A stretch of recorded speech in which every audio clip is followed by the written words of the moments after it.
¿Por qué sufrimos? Mucha gente se me acerca y me pregunta, pastor, ¿por qué sufro yo?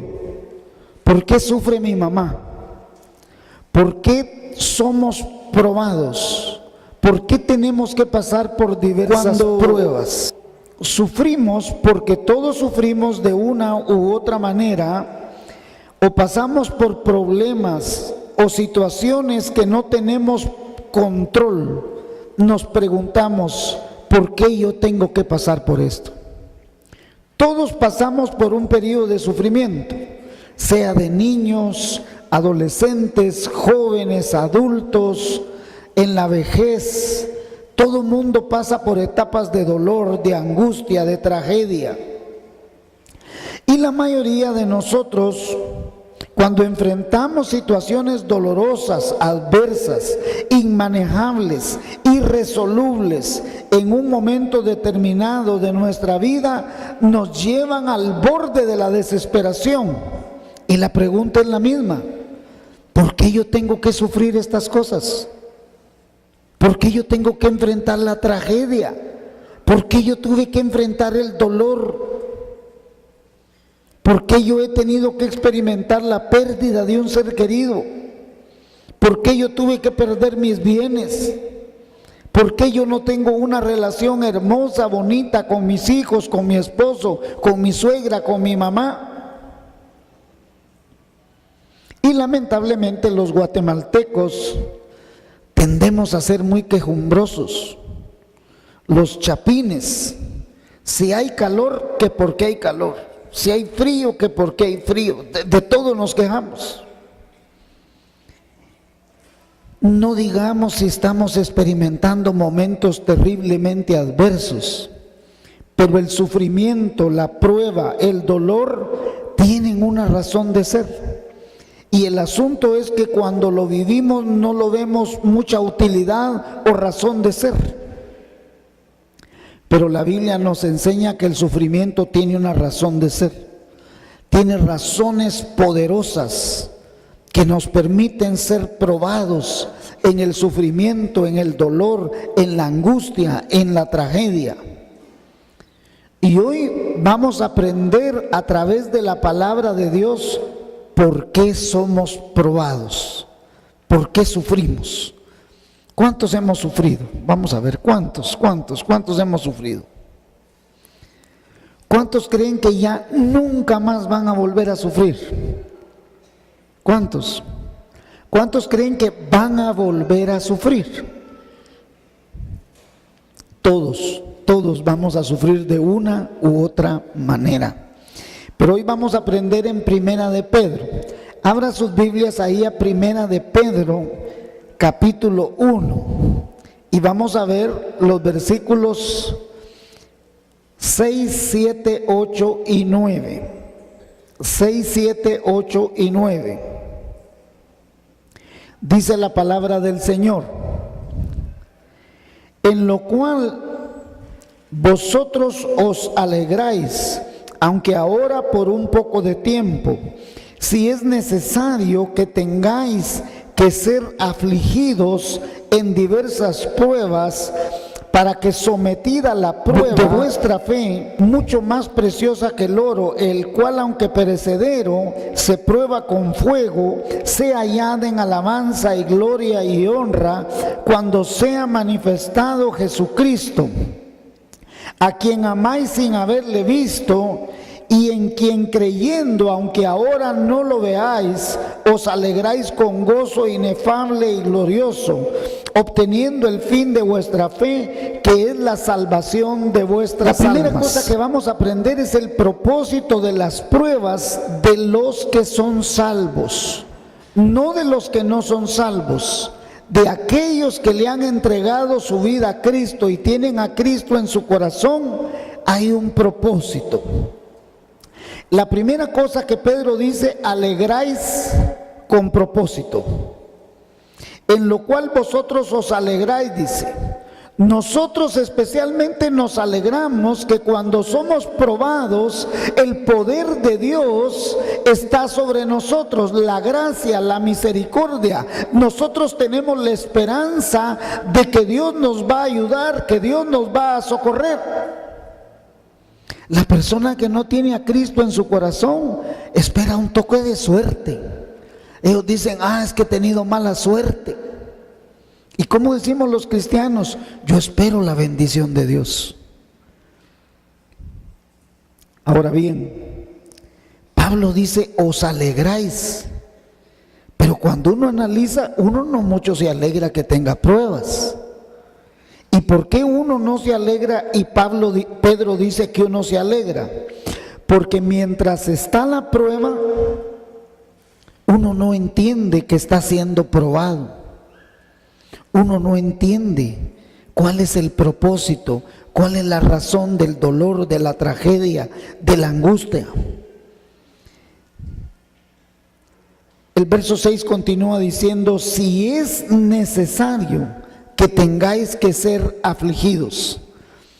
Cuando uno lee esta parte que dice, alegráis por vuestras pruebas, si es necesario seréis probados. Entonces uno dice, no explicó mucho. Pero cuando uno se va ahí al capítulo 4 de esta misma carta, mire lo que dice el versículo 12.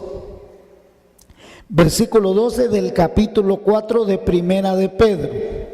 Ahí mismo, Pedro dice, amados, no os sorprendáis del fuego de prueba que os ha sobrevenido como si alguna cosa extraña aconteciese. ¿Qué está diciendo? Usted no se debe extrañar cuando esté siendo probado, cuando esté siendo pasado por el fuego, sino gozaos por cuanto sois participantes de los padecimientos de Cristo, para que también en la revelación de su gloria os gocéis con gran alegría. Si sois vituperados por el nombre de Cristo, sois bienaventurados, porque el glorioso Espíritu de Dios reposa sobre vosotros. Ciertamente de parte de ellos Él es blasfemado, pero en vosotros es glorificado. Así que ninguno de vosotros padezca como homicida o ladrón o malhechor o por entremeterse en lo ajeno. Pero si alguno padece como cristiano, no se avergüence, sino que glorifique a Dios por ello, porque es tiempo de que el juicio comience por la casa de Dios. Y si primero comienza por nosotros, ¿cuál será el fin de aquellos que no obedecen el evangelio de Dios? Y si el justo con dificultad se salva, ¿en dónde aparecerá el impío y el pecador? De modo que los que padecen según la voluntad de Dios, encomienden sus almas al fiel Creador y hagan el bien. ¿Qué nos está aclarando Pedro aquí? Que no se extrañe porque usted va a tener que pasar por pruebas. 2, Pedro nos está diciendo que usted se tiene que sentir dichoso si usted es vituperado por el nombre de Cristo, si usted sufre por Cristo, si usted es atacado por Cristo, si usted es señalado por Cristo, si usted le dicen hipócrita, si usted le dicen aleluya, o si la gente le es adversa porque usted es cristiano. Con él no te juntes porque es aleluya, a él no lo ayudemos. Pero dice que la persecución no debe venir porque usted se porta mal. Porque usted es bienaventurado cuando padece por causa de Cristo. Y el nombre de Él es glorificado en usted. Pero si usted padece por portarse mal, eso se llama disciplina. Disciplina. El sufrimiento, cielo, tiene 2 etapas. O es una disciplina o es una prueba. Prueba va a pasar y después viene premio. Disciplina, ¿qué es? Usted la regó, usted se portó mal, usted se metió en lo ajeno, como dice Pedro. Y entonces yo siempre Escucho cuando alguien me dice a mí, fíjese que me metieron en un chisme. ¿Lo metieron o usted ya estaba embarrado ahí? Dice, por meterse en lo ajeno. Escuche esto, dice, si es necesario que tendréis que ser afligidos. Si es, quiere decir que hay algunas personas que no es necesario. ¿Y por qué esas personas no es necesario? Porque su corazón está bien. A veces pensamos que las pruebas y las tentaciones son nuestro presente y que eso nunca se va a terminar y que no hay nada que podamos hacer al respecto. Sin embargo, el cristiano debe saber, debe entender que nunca, nunca, nunca la aflicción lo va a sobrepasar a usted. ¿Por qué? Porque Jesús está con usted. Él dijo, he aquí, yo estoy con vosotros todos los días hasta el fin del mundo. Si usted es un hijo de Dios, Jesús va a estar con usted, en las buenas y en las malas. Sea como sea, Él va a estar con usted. Y muchos piensan que un cristiano, y aún de los pastores, hay personas que piensan que es como un superhéroe, que es como Superman, que pone el pecho y las balas rebotan. Pero no es cierto, hermanos. Todos somos de carne y hueso y todos en la aflicción, en la prueba, sufrimos. Sin embargo, Pedro nos dice aquí que si es necesario, no solo diversas pruebas, sino que hay especialmente una necesidad para ser afligido. ¿Esto qué quiere decir? Que Dios tiene un propósito.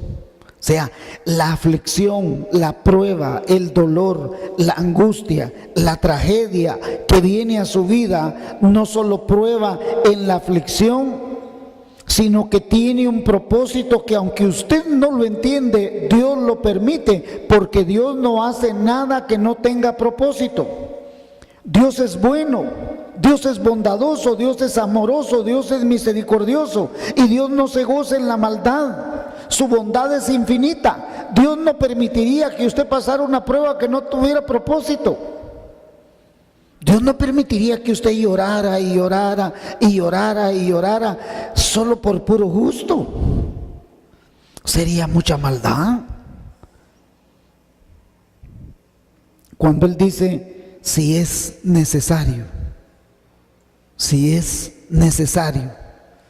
Cuando usted esté pasando por una prueba, diga, es necesario que yo pase por esto. Aunque ahora no lo entienda, aunque ahora no lo comprenda, pero si Dios lo permite es porque es necesario para mi corazón, para mi alma, para mi espíritu. ¿Por qué unos sí y otros no? ¿Es acaso Dios injusto? Definitivamente Dios no es injusto. Pero Dios es un Dios de amor y requiere muchas veces disciplinarnos a nosotros. ¿Por qué hay gente que pasa por unas pruebas y otra no? Porque Dios sabe cuál es su capacidad de resistencia a usted a sufrir lo que no sabe hasta dónde lo lleva. Y Pedro dice, escuche, dice diversas pruebas. El verso 6 termina hablando de diversas pruebas. Literalmente la palabra aquí en griego significa diversos colores, diversas formas. Es como describir la piel de un leopardo, diferentes manchas, o como el mármol, diferentes formas, diferentes vetas, o una túnica bordada, o un poncho de esos de Momostenango, diversos colores, diversas formas, diversos dibujos. ¿Y eso qué quiere decir? Que ninguna prueba se parece a otra. Usted cuando era niño, quizás la prueba más grande era atravesarse la calle. Yo estaba pequeño y mi mamá, da la panadería, me decía mi mamá, y yo miraba para allá si venía una camioneta. No habían carros en ese tiempo. Allá cuando San Juan bajaba el dedo, pasaba la 15, coteó, y uno miraba para allá si venía. Y las grandes banquetas no había asfalto, tenía que pegar un gran brinco uno. Y uno miraba hasta el otro lado de la esquina, ¿y a qué horas paso? Esa era la prueba. Y ahora aquí en Guatemala, que sí, la gente entre los carros y las motos se mete, ¿verdad que sí? No tiene miedo, no es prueba. Y si no, pregúntenle a doña Isabelita cómo se mete entre las camionetas. Cada prueba tiene su propósito, su forma y su fin. Cada prueba no es caprichosa, tiene una meta. Cada etapa de la prueba tiene su propia enseñanza. En la medida que crecemos espiritualmente, las pruebas varían de forma, propósito e intensidad. Y aunque usted diga, es que eso yo ya lo viví una vez, cierto, y yo se lo creo, pero la prueba tiene su propósito. Y si usted ya lo vivió exactamente igualito, ya no es prueba, porque usted ya sabe cómo va a salir, ¿no es cierto? No es cierto que cuando un jovencito pasa estudiando matemáticas y ya se sabe la tabla del 1 al 9 y de la punta de la lengua y le preguntan la tabla del 1, ¿es prueba? No es. Simplemente dice, esa yo la sé. Prueba es cuando usted no sabe cómo. Porque si usted sabe cómo salir del problema, no es prueba. ¿O sí? Muy bien. La fe se prueba con fuego, dice Pedro.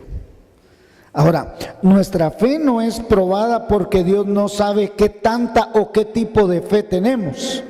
Dios sabe exactamente la fe que hay en su corazón. El que no sabe qué fe y qué tipo de fe hay en el corazón es usted. Y es probada para que nosotros salgamos de la ignorancia que tenemos de nuestro propio tipo de fe. Y el propósito de Dios en las pruebas es demostrar la durabilidad de su propia fe. Una fe que no es probada no es fe, hermanos.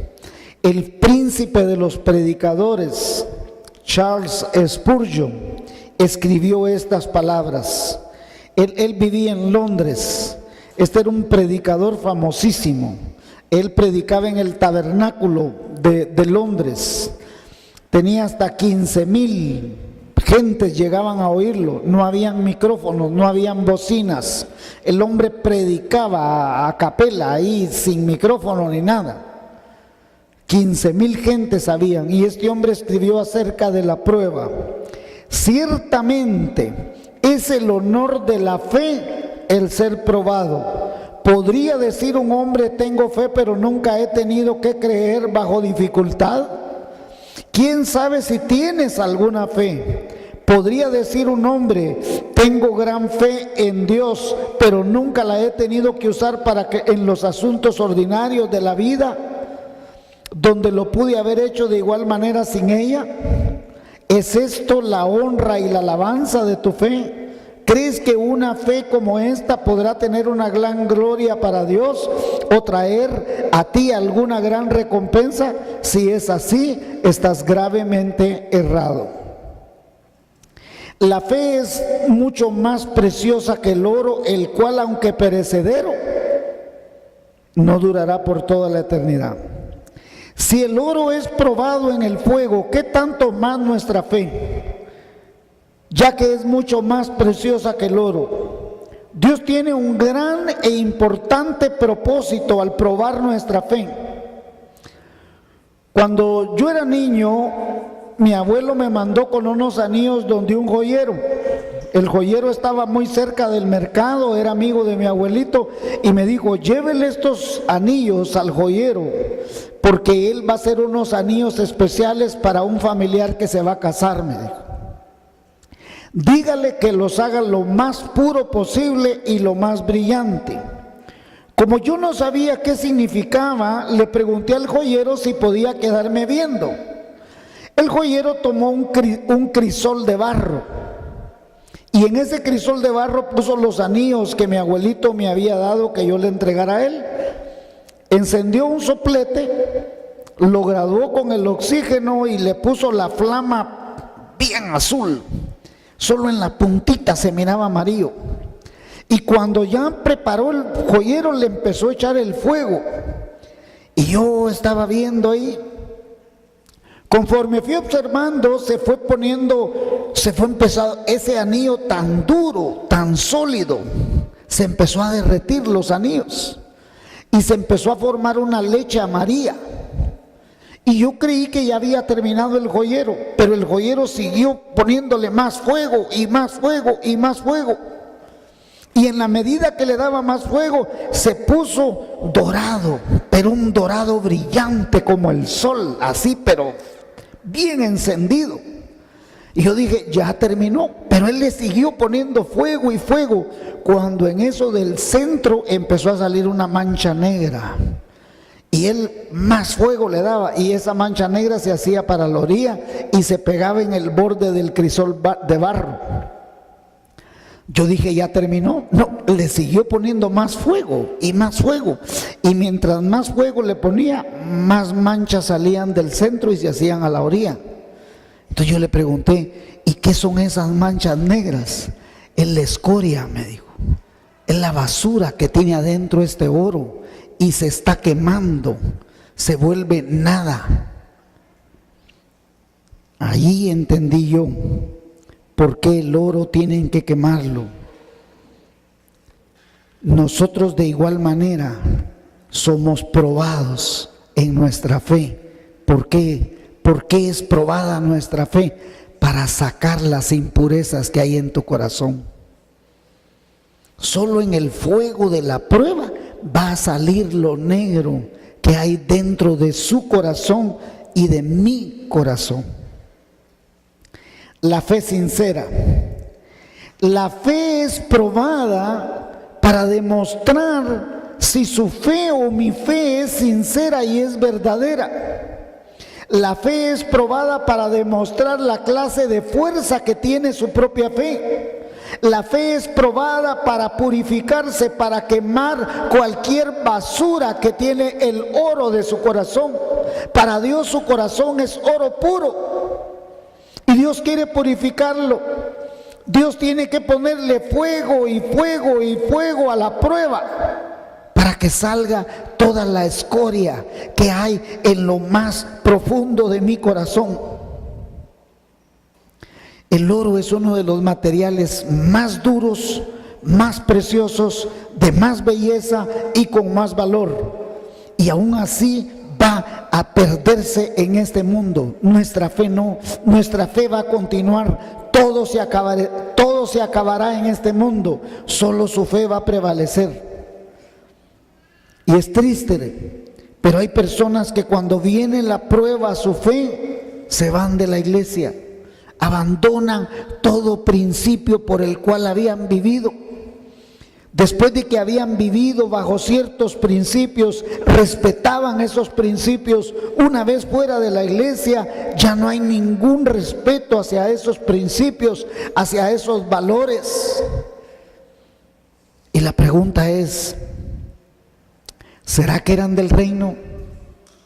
¿Será que tenían que ser probados hasta la profundidad del fuego para saber si su fe era verdadera? Usted realmente no sabrá qué clase de fe tiene hasta que usted y yo no seamos probados en la prueba.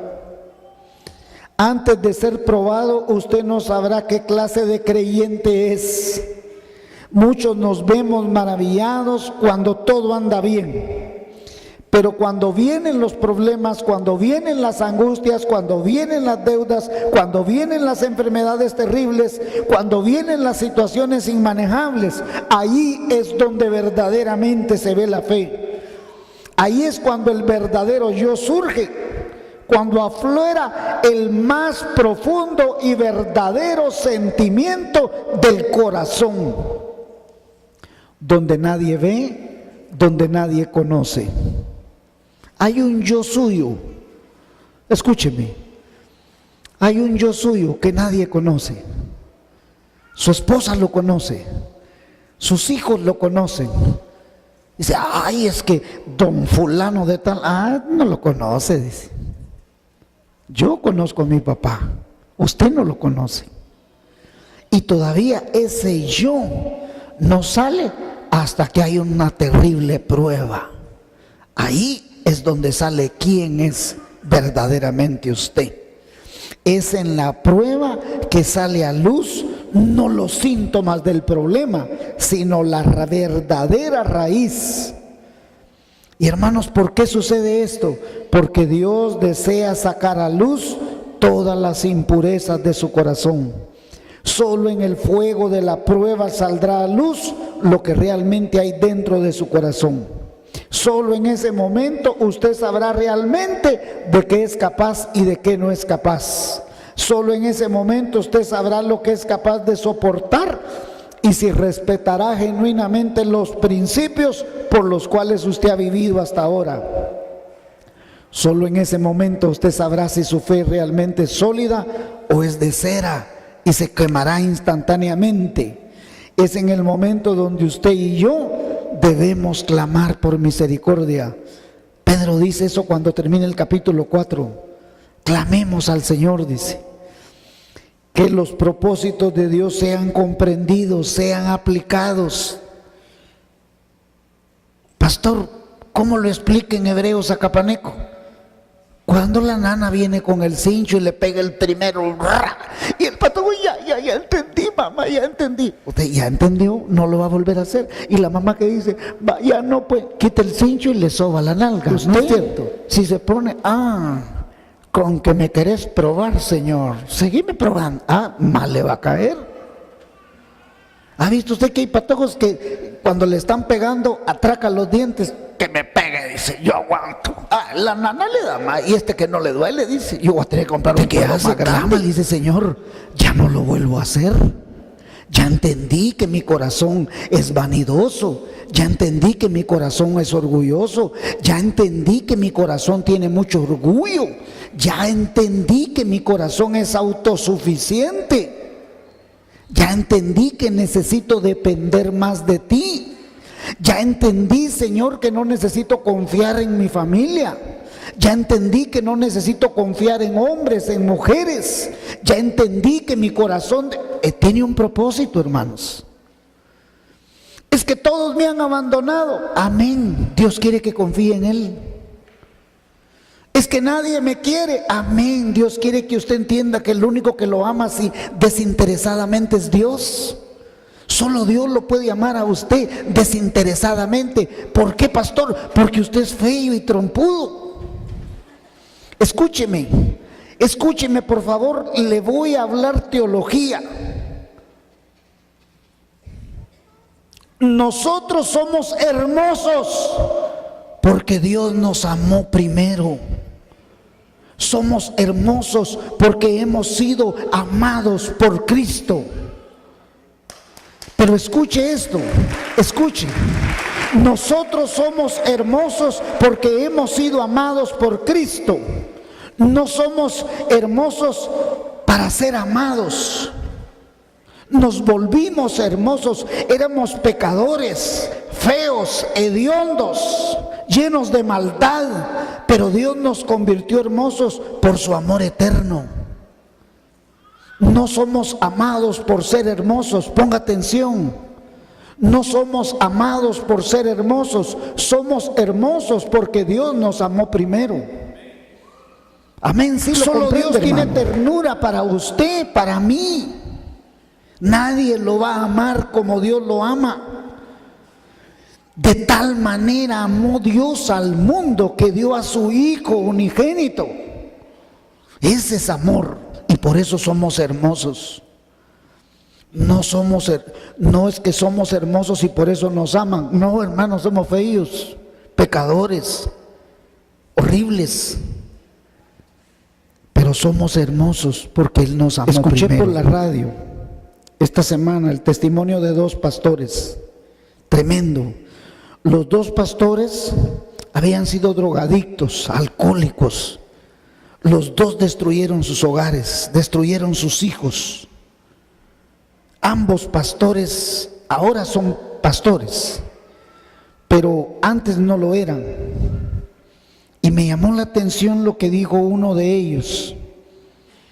Él dijo que los vicios, las adicciones, todo lo que él había llegado, dice que era la roncha, la espinilla externa de algo más profundo del corazón.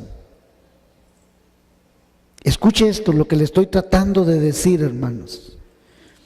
Esas reacciones suyas, esas reacciones mías, cuando estamos enojados, cuando no nos parece algo, cuando no nos gusta a alguien, cuando rechazamos a alguien, eso es producto de una cosa más profunda en el corazón, hermanos. Cuando usted no ama a nadie, cuando a usted le cae mal todo, cuando no le gusta nada, entonces Dios lo tiene que probar. Es verdad, porque es necesario que Dios lo tenga que afligir a usted para sacar todo eso que hay en su corazón. Toda esa envidia, toda esa autosuficiencia, todo ese orgullo, toda esa vanidad, toda esa falta de amor, toda esa egolatría que tiene de usted. Ahí nadie está a mi nivel. Vaya pues. Entonces Dios va a tener que probarlo, va a tener que afligirlo. Es que mi marido, Dios lo va a tener que pegarle un soconcito. Pastor, llama a Tropigas, le va a tener que meter un fogaronazo. ¿Y por qué? Porque es lo que hay dentro de su y de mi corazón. Pastor, ¿y usted lo tiene? Yo creo que todos, hermanos. Yo creo que todos. Pastor, ¿y ha pasado por pruebas? ¿Cómo no tiene usted idea? Muy dolorosas, terriblemente dolorosas. ¿Y por qué? Para sacar lo que hay en nuestro corazón. Amén. Obteniendo el fin de vuestra fe. El fin de nuestra fe es el regreso de Jesucristo y la salvación de nuestras almas.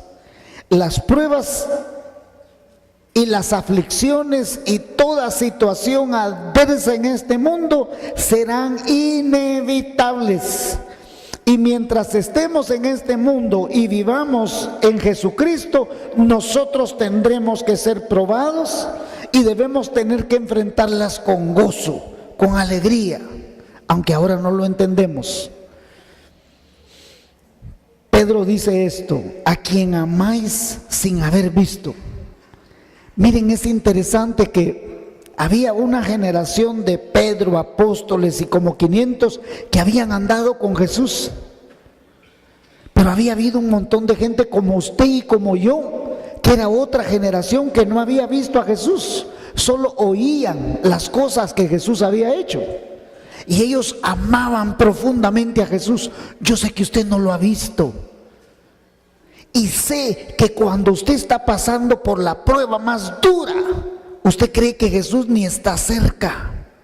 Pero déjeme decirle que Pedro está diciendo: a quien usted ama sin haber visto, está con usted en el momento más doloroso de su vida.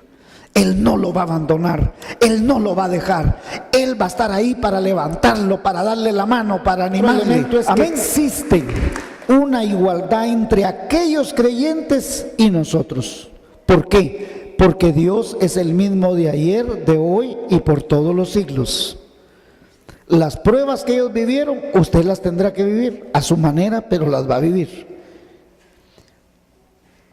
Y la traducción de la palabra gozo infalible, que es lo que dice Pedro aquí, solo ocurre aquí en el Nuevo Testamento y describe un gozo tan profundo que es más allá de lo que las palabras puedan expresar. Su gozo es un gozo que no es ordinario, ni es un gozo humano, es un gozo divino, porque tendríamos que estar locos o enfermos de sentir gozo por estar sufriendo. Y ese gozo solo puede venir de la paz que sobrepasa todo entendimiento, que es en Cristo Jesús. He pasado por diversas pruebas, unas muy terriblemente duras, hermanos. De hecho, ahora mismo estoy pasando por una con mi familia. Y he aprendido que cada prueba no solo tiene un propósito para limpiar las impurezas de mi corazón, sino que también tiene el propósito de entender quién soy yo y mi identidad con Cristo. Job, ¿qué dijo al final? De oídas te conocía, le dijo. O sea, Job era un creyente maravilloso. Dios mismo dice, ¿has considerado a mi hijo Job? Que no hay otro como él. ¿Y qué para diciendo Job al final? De oídas te conocía, dice. O sea, Job en su dolor llegó a conocer profundamente más a Dios. Y usted tiene que entender que en su dolor, en su tragedia, en su angustia, usted tiene que llegar a conocer más profundamente a Dios. Y yo también, por supuesto. Pero quiero contarles una prueba de mucho dolor que yo tuve que pasar hace unos años. Para ser exacto, hace como unos 16 años. Yo le serví de fiador a un hermano aquí en la iglesia. Y padecí por necio, porque la Biblia le ordena a uno no ser fiador de nadie. Pero yo, de necio, le serví de fiador a este hermano. Este hermano, fuimos al banco, firmamos, él hizo un préstamo, pues un poco fuertecito, ¿no?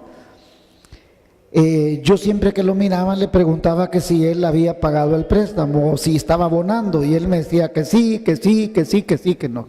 No te preocupes, me decía. Cuando pasaron 6 años resultó que él no había dado más que un solo abono en 6 años. Y entonces un día llega un escrito ahí a manos de amor, y el escrito que llegó era que estaba embargado de absolutamente todo y que me presentara al juzgado. Y hermanos, cuando yo me presenté al juzgado, yo pasé la vergüenza más grande de mi vida. Porque cuando yo voy con el documento, yo le digo al señor que está ahí en el juzgado, y el juzgado estaba lleno, mire esto de qué es. Y me grita el hombre así desde el otro lado, por sinvergüenza, por ladrón. Yo no había robado. Yo había servido de fiador. Hermanos, a mí se me bajó la presión, se me subió, me aguadé, casi me desmayo. Y el hombre no me dijo ni por qué. Vaya a tal banco, me gritó. Y me voy yo al banco. Pasé tomándome un té o algo ahí, voy al banco, en el banco me dicen, tiene que ir a no sé qué oficina de abogados, voy a la de abogados y ahí está. Cuando llegué, efectivamente, dijeron que era porque aquel hombre no había pagado, hermanos, ni un solo centavo. Se debía completamente el préstamo, 60,000 de intereses y otros 90,000 de intereses moratorios. Eran 150,000 más la deuda. ¿Y yo de dónde iba a sacar dinero para pagar? Y hermanos, empezó un terrible sufrimiento, porque aquel hombre me empezó a escribir anónimos, que me iba a matar, que iba a acabar mi ministerio, que me iba a matar a mis hijos. Yo hablé con unos amigos, me dieron el dinero, fui a pagar al banco. El banco entendió que no era culpa mía, solo pagué los 60,000 de los intereses más todo el capital. El otro me mandó una carta diciéndome que él me iba a pagar. Nunca, ni los buenos días me ha pagado. Hermanos, en mi corazón empecé a sentir un odio, pero odio profundo, hermanos. Yo me levantaba cada día a buscar los periódicos, porque en lo profundo de mi corazón yo lo que deseaba ver una noticia que lo habían matado. Y todo eso era yo, me levantaba, así a ver, ay, no lo mataron hoy, decía yo. Y escúcheme, hermanos, escúcheme, Yo ahora lo puedo contar. Pero una madrugada que yo estaba orando, Dios me dijo, no te puedo bendecir a menos que lo perdones y lo bendigas. Y Dios me dijo, te tenía que probar para que sacaras todo lo que hay en tu corazón. Porque yo, hermanos, yo donde lo veía en la calle, ay, esa canción de Alambre Espigado, a mí se me hacía en el estómago, hermanos, esa cosa.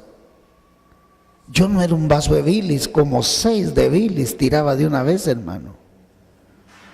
Y entonces Dios me dijo, bendícelo, bendícelo, bendícelo.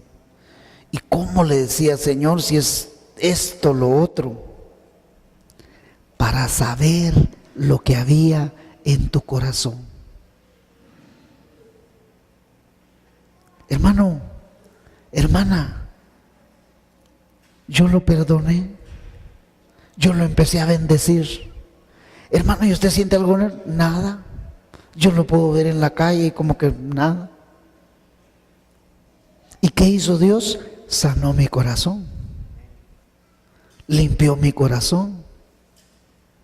Mi corazón no sintió más odio, ni más rencor, ni más resentimiento.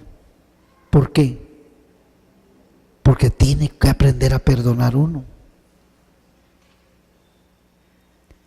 ¿Qué fuego está pasando usted este día, hermano y hermana? ¿Qué dolor hay en su corazón que usted necesita entregarle a Jesús? Porque Jesús no quiere que usted esté sufriendo, hermana. Pero solo usted sabe cuál es su dolor. Y yo quiero preguntarle, ¿tiene usted un dolor, un fuego, una aflicción que usted está pasando? Permita que Dios se la quite hoy. Permita que Dios le limpie. Yo necesito limpiar mi corazón. Yo ya no aguanto esta aflicción. Yo ya no quiero tener más esta aflicción. Yo ya no quiero tener más este dolor. ¿Por qué quiere seguir usted llevando más fuego? Si usted ya sabe cuál es lo impuro, deje que Dios lo haga a un lado. Deje que Dios lo limpie. Deje que Dios lo haga. No se resista más. Entréguele ese dolor a Jesús. Entrégueselo.